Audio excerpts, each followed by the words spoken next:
Сайн байцгаана өрхөн мөндөд үзэгчдээ өдрийн мэдээ эхэлж байна. Та бүхэн анхаарлаа хандуулно. Улсын хурлын энэ удаагийн чуулган эрх сонгуул өнгөртөл төр завсарлаа. За парламентын ихэнх гишүүд сонгуульд нэр дэвшиж байгаатай холбогдуулж, хуулийн дагуу чуулган төр завсарлах шаардлагатай. За ингээд 2004-өөс 2008 онд ажиллаж, өөрийн түүхэн үргээ гүйцэтгэсэн парламент эрх наадмын дараа бүрэн эрхээ хүлээлгэж өгнө. 2004 оны сонгуулийн үр дүнд байгуулагдсан парламент албан ёсны хаалтаа сонгуулийн дараахийн энэ удаад ихэнх гишүүд сонгуулийн ажилдаа яаран мордох гэдэг байгаа тул төр завсарлах шаардлагатай байгаа юм байна. Үдээс өмнө зарлагдсан чуулган энэ шийдвэрийг гаргалаа.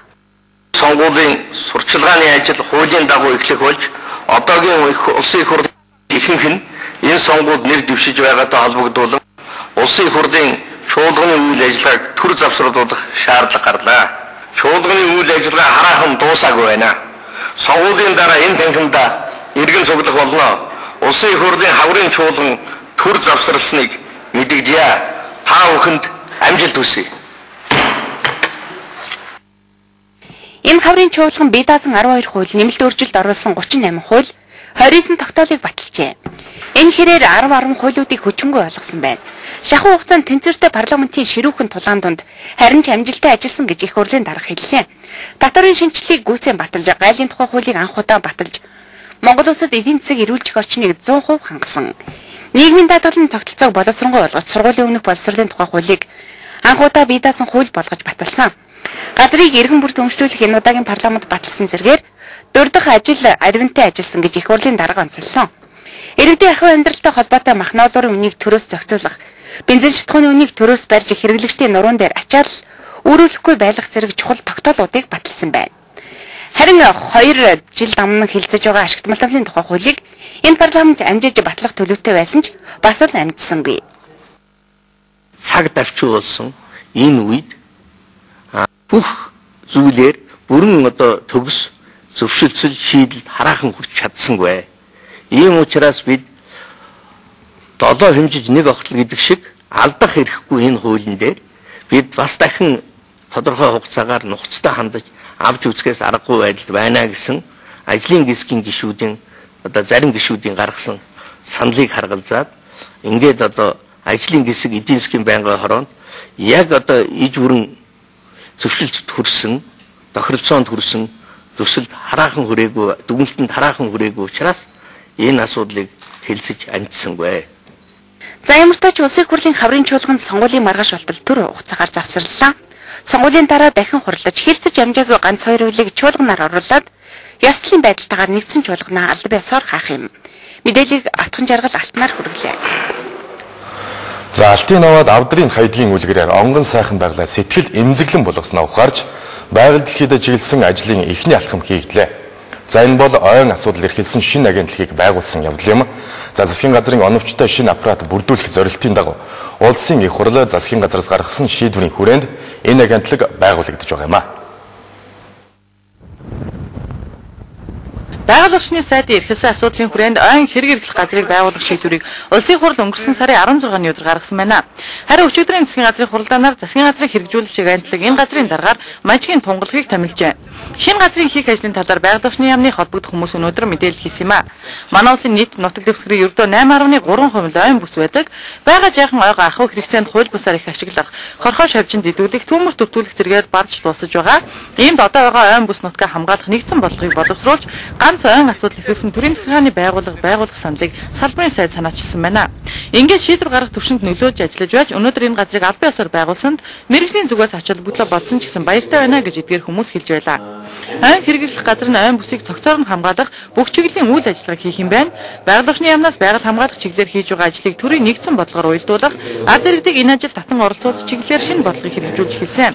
За энэ хүрээнд байгаль хамгаалах чиглэлээр үйл ажиллагаа явуулж байгаа төрийн бус байгууллагууд компаниудыг нэрлэж урамшуулж байгаа бол энэ удаад байгаль дээлтэй төрийн түшээг шалгаруулснаа өнөөдөр хэвлийн бах хурал дээр зарласан юм а. Монгол төрийн эрхэм түшээ бай багтэлтэн таны эх орныхоо унган байгаль түүний нөөц байдлыг хайрлан хамгаалах ариун үйл хэргийн төлөө эрдэм оюун бэлэг аваасаа дайчлан цуцалтгүй тэмцэж ирсэн цаглшгүй нэрийн хөдөлмөр их оронч хичээл зүтгэлийг гүн хүндэтгэлтэйгээр талархан тэмдэглэж таныг байгаль дэлхтэй төрийн түшээгээр шалгаруулан хүндэт өрөмжлөөр шагнав. Тэгээ би бол одоо хөдөө орон нутгад өссөн багаасаа одоо эх орныхоо эх нутгийнхаа байгальд одоо хүн болж өссөн ингээд байгальдаа хайртай байгалаа хайрлаж хамгаалахын төлөө нэг тийм өвзөл бол харвагаас шингэсэн ийм хүн юм аа. Тэгээд одоо энэ байгаль экологийнхоо энэ тэнцвэртэй байдлыг хадгалахын төлөө би бол одоо өөрийнхөө чадлын хэрээр одоо ингэж ажил зүтгэж явдаг ийм хүн. Тэгээд миний бас энэ хичээл зүтгэлийг одоо өнөөдөр үнэлж байна.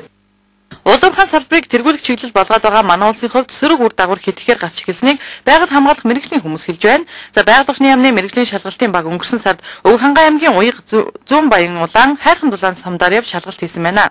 Энэ ажлын хэсэгт үйлдвэр бодлооны яам мэргэжлийн хяналтын газрын мэргэжилтэнгүүд ч оролцжээ. Газар дээр нь хийсэн шалгалтаар улуурхайн компаниуд байгаль орчинд сөрөг нөлөө үзүүлэх үйл ажиллагааг хэд ихээр явуулах, нөхөн сэргэлт хийхгүй тохиолдол их гарсан байна. За ялангуяа Өв хангай аймагт үйл ажиллагаа явуулж байгаа Аун, Гацуурт, Баярс Gold, Гурван Тамир зэрэг компаниуд энэ шалгалтын гол анхаарлыг татаж, заримынх нь үйл ажиллагааг зогсоох хүртэл арга хэмжээг авсан байна. Байгаль орчин нөлөөлөх байдлын үнэлгээний тухай хуулийн хэрэгжил муу байна. Баярс Gold компани, Аун компаниуд бол үнэлгээнийхээ тайлбарыг батлуулгүйгээд үйл ажиллагаагаа эхэлсэн ийм зөрчил бүртлэл ирсэн. Аль болох гадаадын ус хэрэглэх хэрмэлцдэг. Ягаад гэвэл үн өртөн баг байдаг, шууд бэлэн ус байдаг учраас. Тэгээ энэ дутагдал бол хандаа тохиолох юм бол 3-5 компани дээр бол хэлсэн. Байгаль орчин сөрөг нөлөөлөх үйл ажиллагаа явуулсан Баярс Gold компани үйл ажиллагааг зогсоосон хэдий ч зөрчлөө арилгасан цаашид авах арга хэмжээний тайлангаа үндэслэлээ гаргасан зэрэг тайлбартаагаар үйл ажиллагааг нь нээж өгөөч гэж уянга сумын ард иргэд нутгийн захиргааны байгууллагын санал гарсан тул эрхийг нь өгсөн гэж мэргэжлийн хүмүүс хэлж байлаа. За ямар ч тач байгууллага хамгаалах чиглэлээр шат шатны төвшин дахиж гарч эхэллээ. Мэдээлэл утган жаргал алтнаар хүргэлээ. Улс төрийн сонгуульд оролцож байгаа нам бүхэн өөр өөрийн мөрийн хөтөлбөртөө үндэсний капитал болсон үйлдвэрлэгчид за бизнес эрхлэгчдийг дэмжих чиглэлээр заалт оруулсан. Энэ ч үүднээс бизнес эрхлэгчдийн хамгийн том байгууллага болох Монголын үндэсний худалдаа ажилтнуудын танхимтай хамтын ажиллагааны гэрээ байгуулж эхэллээ. Монгол Ардын хувьсгал намын хамтын ажиллагааны гэрээнд өнөөдөр гар үсэг зурлаа. Тогтвортой үйл ажиллагаа явуулаад олон жил болчихсон том намтай ингэж хамтын ажиллагааны санамж жүжигт гар үсэг зурж байгаа нь анхны тохиолдол гэж хэлж болно. Монголын үндэсний худалдаа ажилтнуудын танхим Монгол улсад эдийн засгийн тогтвортой хөгжил, өсөлтийг хангах, бизнес хөрөнгө оруулалтын тааламжтай орчныг бүрдүүлэх чиглэлээр ажилладаг. Энэ санамжинд хувийн хөгжлийн хөгжлийн стратеги, төр ба хувийн хөгжлийн түншлийг бодитойгоор хэрэгжүүлэх, ажлын байрыг бий болгох, ядуурлыг бууруулах, жижиг дунд үйлдвэрлэл, экспорт, аж үйлдвэржүүлэлтийн эрчимтэй хөгжлийг хангах, зах зээлийн чөлөө тогтолцоог тууштай хөгжүүлэх зэрэг асуудал тасгагдсан байна. Мөн 2008-аас 2012 онд төрийн захиргааны шинтгэл, үйлдвэрлэл эдийн засгийн бодлого, хөдөлмөр эрхлэлт, байгаль орчин болон боловсролын салбарын хүрээнд хамтран ажиллах юм байна. Төрийн байгууллагууд төр өөрөө үр ашигтай байхын тулд төрийн бус байгууллагууд болон иргэний нийгэмд шилжүүлэх чиг үүргийнхаа жагсаалтыг гаргаж ирнэ гэж байна. Ингэснээр одоо жишээлбэл нөгөө төрийнхөө үйл ажиллагаанд 4 жилд нэг удаа биш тогтмол байнга оролцдог иргэдийн болон төрийн бус байгууллагуудын нийгэмд эзлэхгүй үүрэг нь бол нэмэгдээд явчихж байна. Гэх мэтээр бодлогын цоошин томьёо бодлууд орсон ийм баримтчигт гарын үсэг зурсан. Тэгээ энэ баримтчиг бол өөрөө жишээл Монгол Улсын мөрийн хөтөлбөрийн салшгүй бүрэлдэхүүн хэсэг.